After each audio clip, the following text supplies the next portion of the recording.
train yet. uh, well, I just want to give another update on my wife. She's moved to a different hospital. She's Western Reserve in Stowe, and they're pretty awesome. Beautiful place, big place.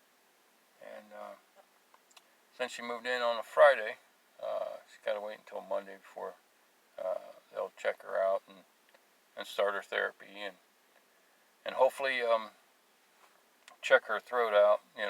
Speech therapy has to come by and make sure, see if she can swallow. In the past, she hasn't been able to. She would gag a little bit. But now, she's talking pretty good. Things have changed. So I'm hoping this time it goes good. Which we got those swabs that we swab her mouth out with, and there's moisture on it, and you can't keep her from sucking on the sponge. So she ends up with a little bit of water, and she seems to swallow it. So I got high hopes. She's don't have any. The only tube she has in her now is a feeding tube in her stomach. She has no tubes down her throat or up her nose, or no wires from EKGs and all that stuff. So she's about as free from stuff as I've seen her in a while. She's still a little agitated. She just wants this to be over. I love her to death. I wish I could trade her places. But then she'd be in my shoes. She wouldn't like it either. But she'd handle it a lot better than I do. She will handle it a lot better than I do. Pronunciated, I know. Okay, so that's where my wife's at. She's getting better, little by little, every day. My sister and I went to see the movie Out in Jesus' Name, and the documentary. It was awesome. It was awesome. After it was all said and done, they had a little deliverance, and I got delivered from fear, and I repented for any witchcraft that I may have been in. Now, mind you, I don't know what I could consider witchcraft, what I don't, because I honestly, I know that I don't have an all-encompassing knowing, God knows all things, I don't. And I'm not going to criticize. If it's demonic, actually trying to, kill people, stuff like that, that's one thing. But when something seems very loving, and and that's what God requires.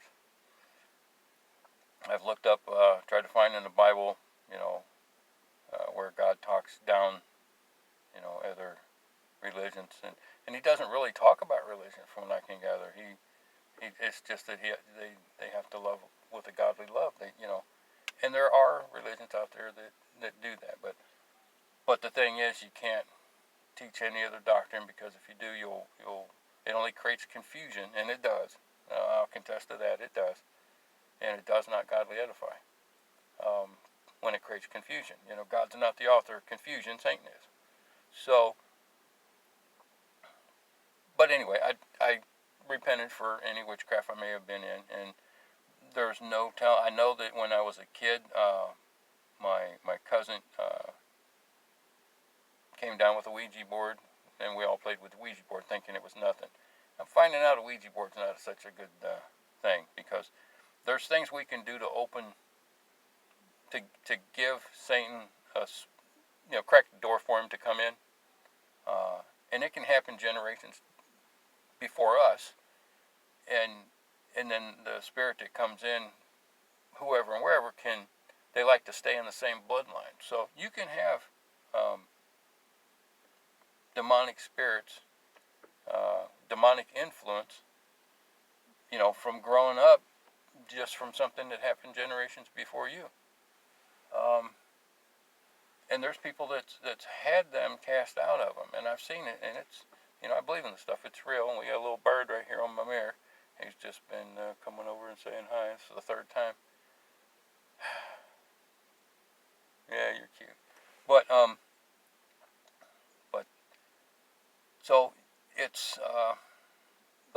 casting out demon thing, it's interesting. I'm not sure that that's an avenue I want to take, but I know it's necessary. It's necessary for us to understand that the battle isn't with flesh and blood. It's with principalities in high places. And God's given me, they say anything Satan does, God can turn it around and use it for his good. What I experienced as far as astral projection and all that, I know that the people that cast out demons and stuff like that, the disciples, they say it's very, very demonic. And I'm not going to question that, if they say it's demonic. I'm not planning on doing it anymore. It's not something my heart's in. But like I said, anything that Satan can do, if it is demonic, God can turn around for his good. And I think that I learned some stuff, and I feel that God showed me what I needed to see, because that's what I asked him. I sat on the edge of my bed and I asked him just to show me what I needed to see. And he showed me that night that, yeah, I have a third eye. Yeah, I can see with my eyes closed. Because I woke up seeing my arm in the side of our bedroom, and my eyes were closed. And the difference was when I went to flex my hand didn't move. It didn't always happen like that. I would wake up. I remember one time I woke up and my wife was trying to cover me up. She always does. And I got this phobia about having covers over my head. And I ended up moving my arm to block her while I was dead asleep. And then I woke up and opened my eyes. What are you doing? So it doesn't always just come out in a picture. It can come out in real life. As far as your they call it whatever vernacular term they want to use, third eye or whatever. I think that we are spirits. The Bible says we are, and I think that's I just look at it as a spiritual eye. You see through a spiritual eye, whatever they want to call it. But I do not have an all-encompassing perspective, and God doesn't want me to condemn other people. I mean, I understand you can't teach any other doctrine, and disciples defend that to the hilt because they don't want anything to water down the Bible, and I don't either. That's why I'm just going to bow out. But I love the Lord. I talk to him. I ask him questions. It's just wild. My wife went into this Western Reserve, and there was a gentleman that I met there while I was waiting for my wife because I kind of beat her there. And ambulance was supposed to bring her down at a certain time, and they were running a little bit late. And I met this guy putting together this 1,000-piece puzzle. He was one of the residents. And I was talking to him, and at the very end, I told him my name was Ed, and asked him his name. He told me his name. And the next day, I'm real bad at names. And I've always told myself that. So, of course, I'm real bad at names. And I couldn't remember what he said his name was for the life of me. So I asked God. I said, God, what was his name? And instantly, I got this Fred pop up in my head. And I'm like, okay, well, I know that's not his name. I think I would remember that, kind of thing.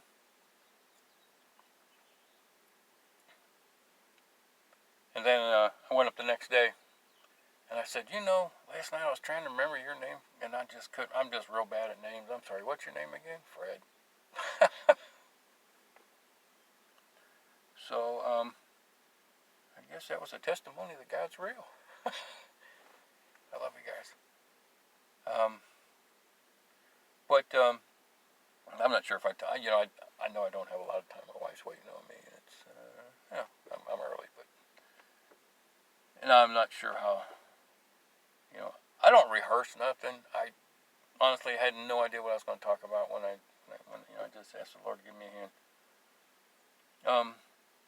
But I feel like that He wants me to share a little bit of what I learned when I asked Him just to show me what I needed to see. Like I said, I got into this astral projection and remote viewing, and I don't know how I did the remote viewing, but I did. I was listening to a video of rain, because I use like rain for sleep music to go to sleep by. And I sat in the recliner and I'm listening to the rain, and I had to go to the bathroom and got up, went to the bathroom, sat back down, and when I sat down and I started closing my eyes, instead of it being dark, because you're closing your eyes, all of a sudden I was sitting in the front seat of the van that was recording the rain that I was listening to. And it was just, I didn't want it to go away, so I kept my eyes closed. I started opening my eyes up, and I was sitting in the room.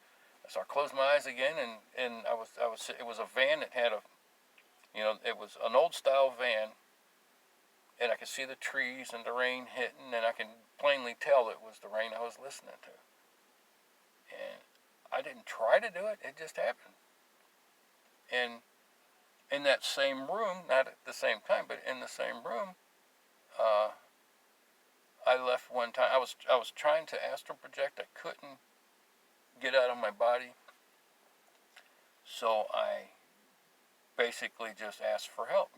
Lift me up, take me up, and something lifted me up and carried me through. And it was like they lifted me up. It was like there was some weight to me, and they were carrying me. And we went through from the room I was in to the hallway. But as we were going, the wallpaper and everything started changing, like we were going back in time. And it was kind of freaky. And I feel that was kind of probably a demonic spirit just trying to scare me, I think. And then I had one other time when there was a demonic spirit that definitely tried to scare me. I was trying to astral project. And I was listening to some meditative hypnosis, meet your spirit guide kind of thing. So I guess I wasn't trying to astral project. But anyway, I got to the started listening to it, and I fell asleep. And when I woke up, he was saying, "Okay, ask him if he's your spirit guide." Now, when I woke up, I didn't wake up. I consciously woke up, but my body was still sleeping. So I asked him if he was Jesus, and he growled so loud, my whole body shook. And when my body shook, I came out of my body, and I wasn't afraid at that time, because I'm thinking, I'm out of my body, I can go fly, because that was the thing that I loved to do. So, I flew up through my roof, and I kind of just flew around for a while before I woke up. But when I woke up and I realized what happened, it started sinking in. That was pretty demonic. So there are demonic spirits out there that will try to portray any. Okay, so I got ahead of myself. When we go to sleep, I thought I shut you off.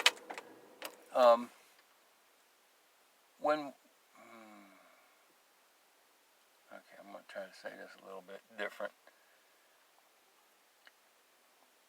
And I think I might have said this in a different video, but whatever dominant thought you have, when you're living out your day, if something makes you mad and angry, and you carry that with you, and it's just like hardens your heart, and it's time to go to bed, and you can't let it go, and you're thinking about it, there's a good chance you're going to end up in a dimension with like minds, and they're going to be demonic spirituals. It's going to be a demonic spiritual dimension, and those spirits are going to be more than, because you got to remember, they know your thoughts. You don't have to tell them anything. So when you enter into their space, they know your thoughts, and if you have anger and stuff, they're more than willing to play whatever role they think you want them to play, so that you can live out your worst nightmare. And it's happened to me. It's happened to me.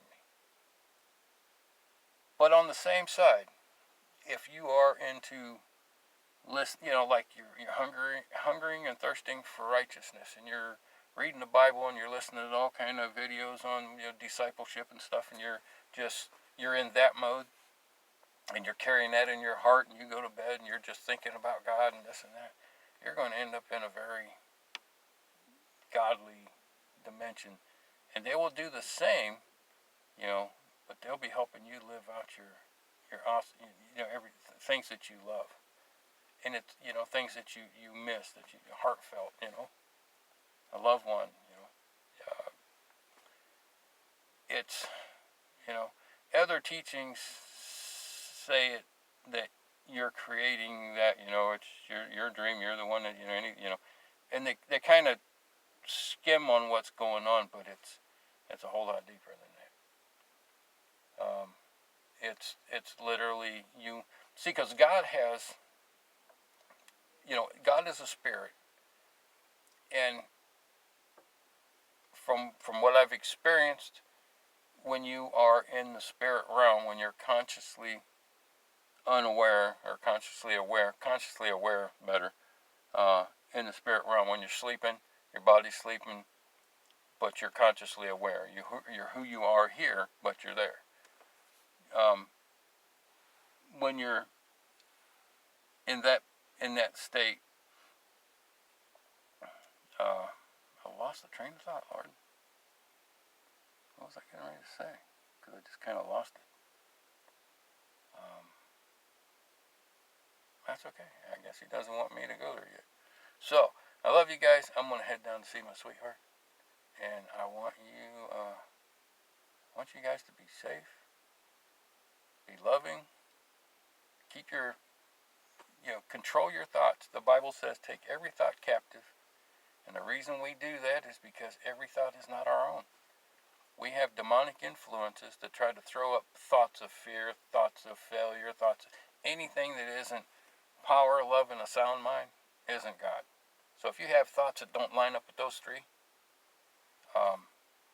then they're demonic. They're demonic, and they're trying. Satan wants to take us down. Period. So, keep your thoughts blessed. Hunger and thirst for righteousness. Try to keep yourself there. Because righteousness is where it's at. Righteousness is God's ability to make wrong things right. And he wants us to have the same ability. And that's not what this world teaches. So, but I love you guys. And, keep your eyes on things above, not things below. Love y'all. We'll talk to you in a while.